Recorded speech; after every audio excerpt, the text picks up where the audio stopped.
I'm Dr. Aditi. I'm a consultant in internal medicine at Mehta Hospitals.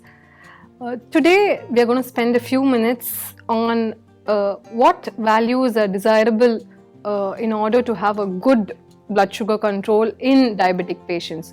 So, this video is primarily targeted at diabetic individuals and will be helpful if you are a diabetic patient or if you do have patients with diabetes in the family. So when you do have diabetes, I'm sure you'll be familiar with what kind of diet you need to be on, what kind of physical activity is desirable, and the list of medications that have been prescribed by your doctor.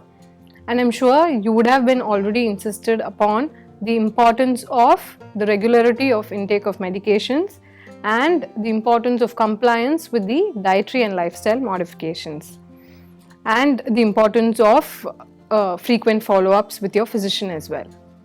Now, a lot of sugar patients tend to take a blood sugar value at a local lab but skip the visit in the assumption that it's possibly normal.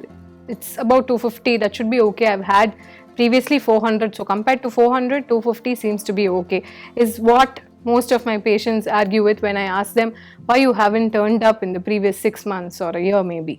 So this is just to tell you what are the desirable blood sugar values if you're a diabetic individual on medications and on dietary and lifestyle modifications. So generally the targets that we aim for are HbA1c is something that all of you are aware of. It is a measure of the average blood sugar in the previous 3 months. So we target a HbA1c of less than 7%. So if your HbA1c is under 7%, then your blood sugar control is optimal. You can continue your medications, continue your dietary and lifestyle modifications.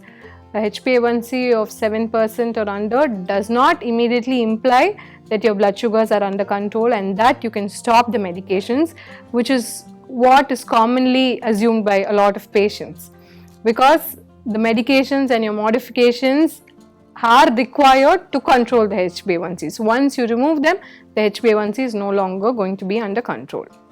Similarly, the fasting blood sugar target would desirably be under 130. So 80 to 130 is what we would usually try to achieve when we try to optimize the medications for our diabetic patients. Something under 80 may not be optimal because it will put the patient at a high risk for hypoglycemia, which is essentially the condition where your blood sugar levels drop lower, and hence you may start experiencing symptoms of palpitations, increased sweating, increased thirst, vomiting, nausea, feeling of dread, and so on, till almost loss of consciousness and seizures in severe cases. So if you do have a fasting blood sugar of more than 130 or less than 80, then do consult your diabetologist or your physician immediately. Similarly, as far as the postprandial blood sugar values are concerned, ideally we would target something under 180. If it's going to be anything more than that, please consult your physician.